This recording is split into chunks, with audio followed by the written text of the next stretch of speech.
welcome to the Face of Pro-Life. Today I have a familiar face. It is Father Angelo Geiger from the Franciscan Friars of the Immaculate. Thank you so much for joining me again, Father. Welcome. With the oncoming enactment of Obamacare, you know, they've already passed the law, but the little things are starting to trickle in.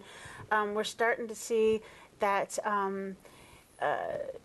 the consequences of this vote, and one of the things is it seems like the rights as Catholics, our rights as Catholics, is kind of being eroded, and our ability to practice our faith with regard to health care is being eroded. Could you tell us a little bit about some of the things that we need to be looking out for and that are already occurring? Well, the Catholic bishops are asking people to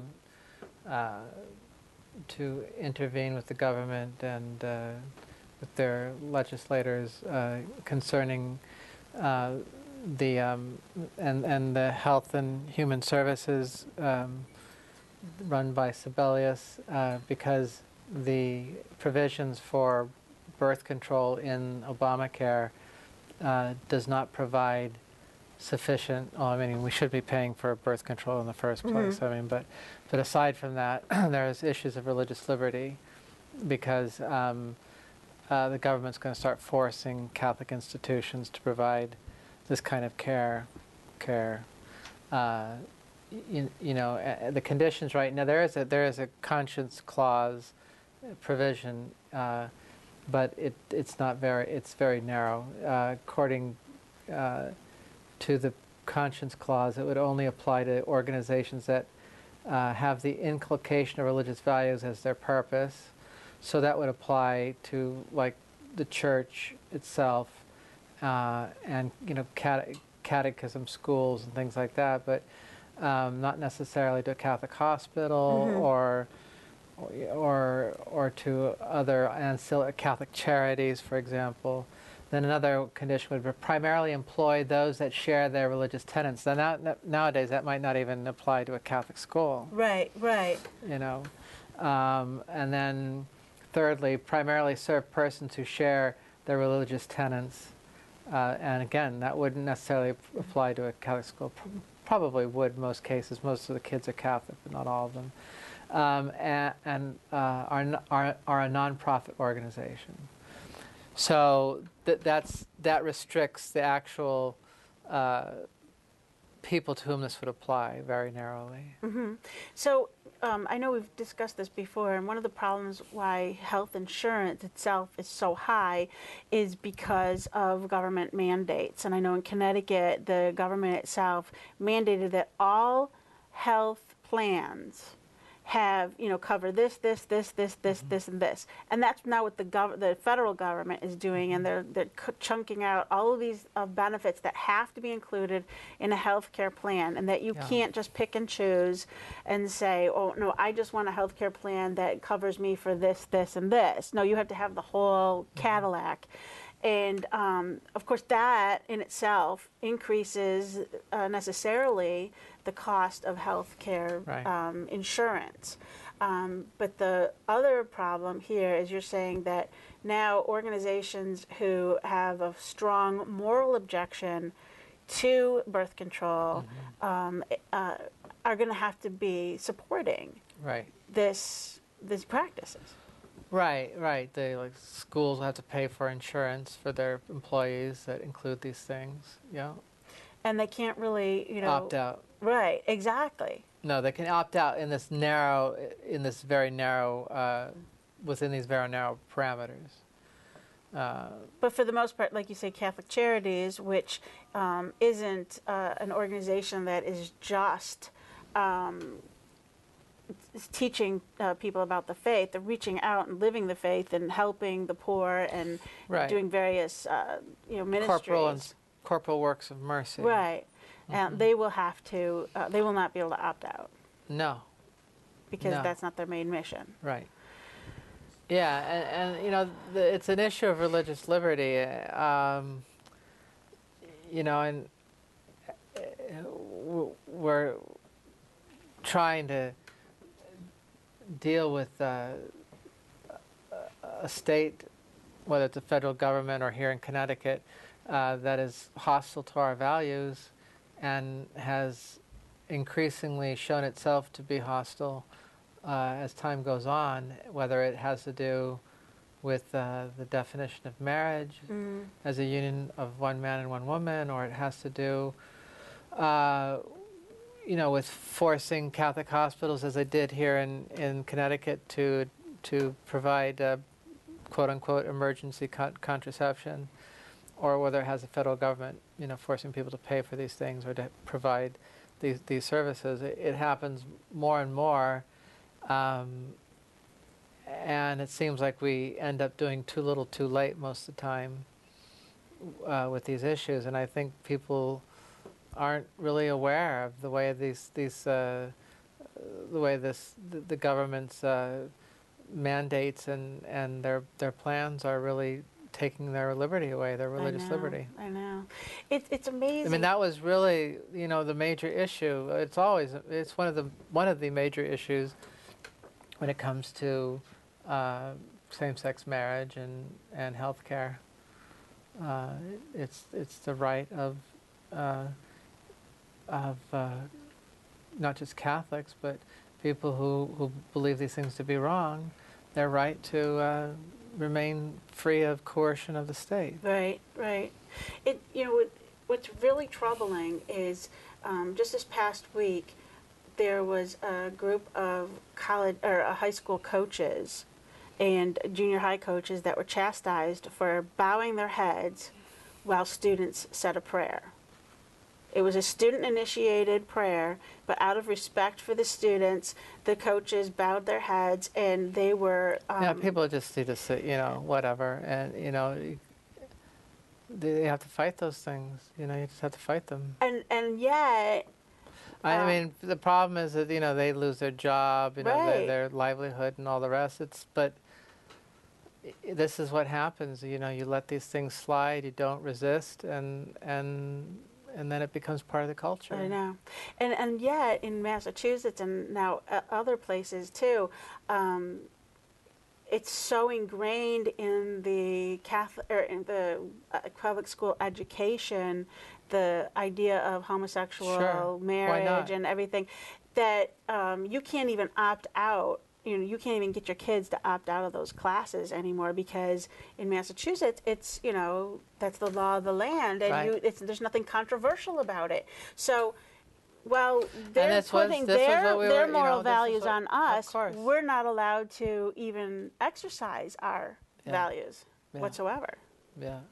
We're not trying to push anything on they anybody. push these things the way they do, like pushing same-sex marriage in the legislature, saying, well, this is really just about our rights and really not about anything else, knowing that there is a shift, in public attitude, and when they realized that they couldn't pass same-sex marriage one year, but they'd have to wait another year, they were patient enough to say, that people's attitudes are shifting, and we'll come back next year, and we'll get it next year, and of course they did. So now that they have same-sex marriage, of course they're going to enforce it in the schools, and at every age group, because it is, as far as they're concerned, the law of the land, and why shouldn't they? And again, it comes back to people's awareness, Catholics and anybody who believes in God, their awareness of how their religious liberty is at stake. They don't have a right any longer to oppose these things publicly. More and more these things are going to be identified as hate crimes. And meanwhile, we're indirectly or really directly supporting a lot of things that are completely against anything that we believe in by, supporting a health plan that includes birth control. We're paying for birth control. Well, that goes to the argument left or right. How much do you want the government involved in your life? And wherever you stand on that particular question, there's no doubt that the present administration thinks that they should be very involved in everybody's lives, and From what they eat to yeah, exactly, it's government mandates about all these things. yeah. Yeah, I mean, I've already heard that, they're mandating all these changes to the public school lunches, which is going to increase the cost. And of course, the kids don't want to eat that stuff. So now they're not going to. It's crazy, all the aspects of our lives that they're getting into. People get used to that, and then that just makes it much easier to infringe upon religious liberties. People get used to being told what to do. And, it's not going to get better unless people wake up and, contact their congressman or state representative, wherever it is that at the moment you need to step up and be heard, wherever it is. Mm-hmm. And now it's, Catherine Sebelius that needs to be. So Kathleen Sebelius, she's the Secretary of Health and Human Services. Supposedly she's Catholic, so she really shouldn't be. Apparently, her bishop has told her not to go to communion. So. Wow! To give up communion for some stupid job—that's crazy. Well, I don't think it's just the job that she has. I mean, she's had other jobs too. I mean, she's a public figure that's been pro-abortion for a long time. So that's very sad. Yeah. That's very sad. So, I mean, is there any hope? I mean, I think we need to start understanding where all of the candidates stand, not just the ones who are currently serving us, but quote unquote serving us, but anybody who's coming up, that we need to understand where they fall in this government intrusion in our lives, and whether or not they would stand for Jesus instead of the state. Yeah. Whether they're going to stand for what they believe, or as Catholics, or what they're supposed to hold as members of their party. Really, I was encouraged to read something about a number of prominent left-wing Catholics, who Democrats, let's say, who were actually wrote Sebelius to lobby for a broader conscience exemptions. clause. Yeah. Wow. So. That's. At least they kind of get that. Yeah, at least they were saying that there should only be 3 criteria, namely that it is a non-profit religious, educational, charitable organization that engages, secondly, in religious, charitable, or educational activities for bona fide religious purposes or reasons, and 3, it holds itself out to the public as a religious organization. So like Catholic Charities would fall underneath that. Yeah, absolutely. Well, that would be much but better. the thing is, we're still having to pay for it. Yeah. Do you know what I mean? So we're always behind the 8 ball. We're all always trying to avoid getting run over, by the Mack truck. Mm-hmm. We're not really in any kind of firmly established Catholic position. We're trying just to avoid getting hit by the Mack truck. Well, I mean, our choice is being taken away. Yeah. We have no choice. We can't opt out in our own personal health care system, or opt into a system or insurance plan that doesn't cover those things that we find completely objectionable. And I think we've become complacent because we feel powerless. But what is our responsibility? I mean, what is the responsibility of our politicians and us as far as a lot of these issues? To resist these things. We all have to resist these things as best we can. And for a Catholic who understands their civil obligations, to participate in civil life and political life.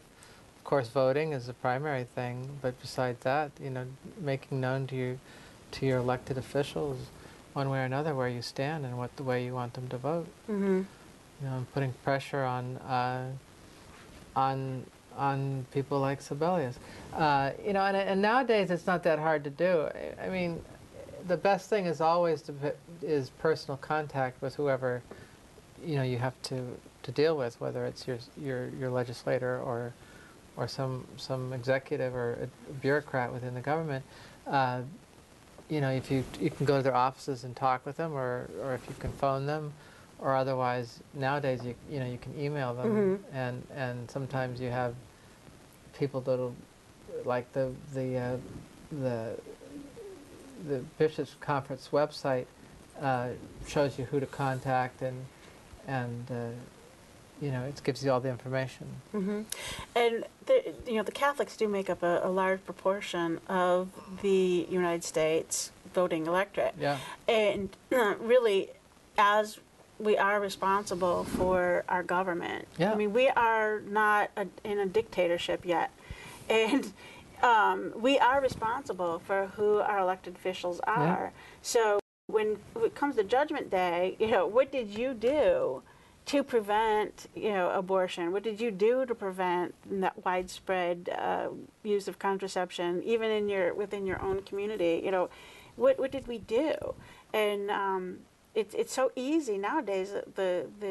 Especially the representatives having these town hall meetings, they really do make themselves very accessible because they're fighting for votes. Mm-hmm. And like you said, email, a good old-fashioned letter, that's snail mail, that's good. And like you said, calling. It really does make them. People take it for up. Granted, we grow up in a country where you have so much provided for you, and we live in the first world, and things just more or less work the way they're supposed to. I mean, we've got a lot of problems, don't get me wrong, but unless you've lived outside of the country for any length of time, you don't realize how good we have it. And people don't really take their. I shouldn't generalize, but there's a lot of people that don't take their opportunity to participate. Mm-hmm. Their responsibility. Yeah, well, I'm just saying, even on level that you have the opportunity. Right, you right. have, whereas in other places you might not have that opportunity, right. Or if you lived at another time, and especially now the Church is encouraging very much this kind of participation, and the Church defends democratic rights, mm-hmm. And the Church is not looking to reestablish monarchies. Right. The widest possible application of democracy, of everybody's participation in the process, is what's being encouraged. Mm-hmm. And we have that capacity in this country. Yeah. Even though, we don't have a lot to say about what goes on, we do have our vote. Mm-hmm. Mm-hmm. And like you say, a lot of people take that for granted. Yeah. And, it's always going to be that there's going to be, a relatively small group of people running the country, the people that have the power. And our vote is what keeps that in check, mm-hmm. And It's a limited voice. It's a limited voice. So sometimes we think because our voice is limited that therefore, it's meaningless. But yeah. But if you tell two friends and they tell two friends and they all call their legislators, then it looks like a groundswell. Well, it is it would become a groundswell. Yeah, and they're fighting for every vote nowadays because there's so many of them now that are winning by very, very slim majorities. Margins, yeah. So if they do see that their job is in jeopardy over something like this, they have agendas. This isn't the top of their agenda for most of them, even though their party might have this as a top agenda. They want to survive, and maybe you can persuade them using. You have to inform yourself. You get yourself informed. Sure. And one of the places you said was going to the United States Council for Bishops. It's USCCB.org, and you'll find a link there for the current issue. The new mandate threatens conscience rights. It's the first link on the USCCB website. That's United States Conference of Catholic Bishops, USCCB.org. And so there you will get the information that you need, Yeah. what's going on, and they can even help you with the words that you need to use to talk with your representatives and to persuade them that you don't want your religious rights to be eroded. Yeah, exactly. And if we nip this one in the bud, it just has a ripple effect. I mean, can we do the next one and the next one? Because there's a constant chipping. People need to be away. aware. You can't overestimate the need to be aware of the threat to religious liberty. And it happens over and over again in different ways. Mm-hmm. Same-sex marriage is one, and like you say, it's legal in Massachusetts, and now they're forcing the same-sex, sex education, more or less, on school children. And why shouldn't they? Right. But we don't think it's not going to bother me. I'm not gay, and if they want to do it, it's fine. I can still get married. So what difference does it make to me? It's a civil union. It's meaningful to them. My marriage is religious. Blah blah blah. So it doesn't affect me. Well, it does affect you. It does affect you. And then it also affects us in the sense that we lose our voice little by little. And to resist, to oppose. Parental rights. Now you have, and it's a tragic thing. Bullying is a tragic thing, but now they want to make a law against bullying. It is these nobody should be bullied for anything. No, of course, but hate. What is a hate crime? And how do you apply those laws? Yeah. And it seems like there's only certain people that it's going to be a crime against. Right. Not. So it's people's rights are at risk, and most of all. People who believe in God better be aware of the way their religious liberties are being threatened. Well, there's a new law in California now that a child as young as 12 years old, if the teacher believes that the child has homosexual tendencies, they can take the child off campus without the parent's knowledge to a counselor to let the child know that their tendencies, their homosexuality is fine. Now, 12 years old, I mean, most kids don't even know they're sexual. That's been approved, or that's on the table? No, it's been approved. It was signed into law by Arnold Schwarzenegger. So, a lot of kids, a lot of kids aren't experiencing, sexual, thoughts or anything at the age of 12. So, if there's someone tells them, it's okay to be homosexual, that's somebody telling you that you're homosexual. It's like a self-fulfilling prophecy. Yeah, well, when people sit for that, that's a fundamental infraction against the natural law, the rights of parents to educate and protect their children. Protect. That's the big word right there. Protect. Mm-hmm. You have no way to protect your child. Well, the government simply doesn't have that authority. It's an unjust law. It's not a law. It's not a valid law. It's. Parents have every right to determine, that it's like taking girls over state lines, for An abortion. Or even contraception. Or giving them contraception, or even taking them, making it available to them at all. And, some people might think, well, it's not forcing the church to pay for abortions, it's just contraception. But we are paying for it. Well, we are, but especially in the state of Connecticut. But it's Obamacare. I know. It's federally funded. I know. But even the fact that we would federally unfunded. Federally fund contraception, contraceptives are abortifacients. Yeah. They can act as abortifacients. And do. And they're also against the will of God. You Yes. know, I mean, it's causing you to. Yeah, that has to be emphasized. I mean, this is already. I mean, we're just trying to not get hit by the Mack truck. I mean, we're already. The whole thing is wrong. Yeah. I mean, you can that see it's in how. that it's in the government healthcare package at all is wrong.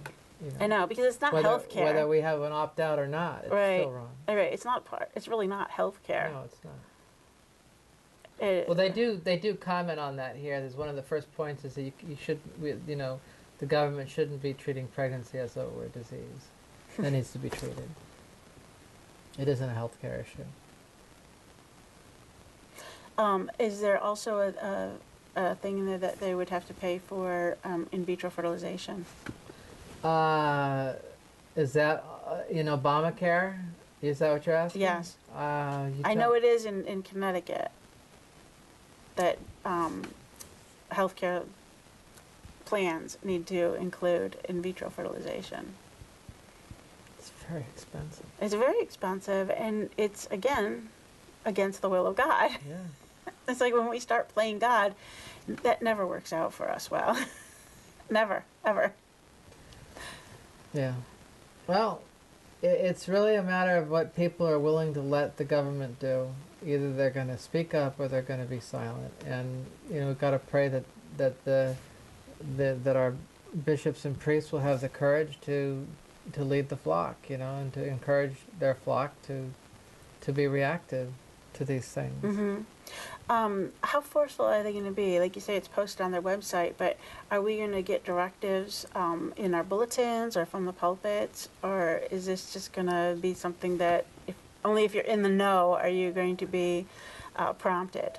Well, it probably depends on individual bishops. I mean, the pastor in his own diocese is the bishop, so it's the bishops' conference is meant to be a helpful organization to assist the bishops in their work. The idea of collegiality and all that is important, but in terms of on the ground, what happens in the parish, it's really up to the individual bishop to tell his priest what he wants them to do. So we may or may not see a postcard campaign. Yeah, I don't know if there's anything that I suppose the bishops' conference could do that, but I don't know if they are. If they're going to. Well, thank you so much for You're welcome. joining us, and hopefully our viewers will go to the website of the USCCB and find out more information and contact your local legislators to tell them that we do not want our religious freedoms eroded any further.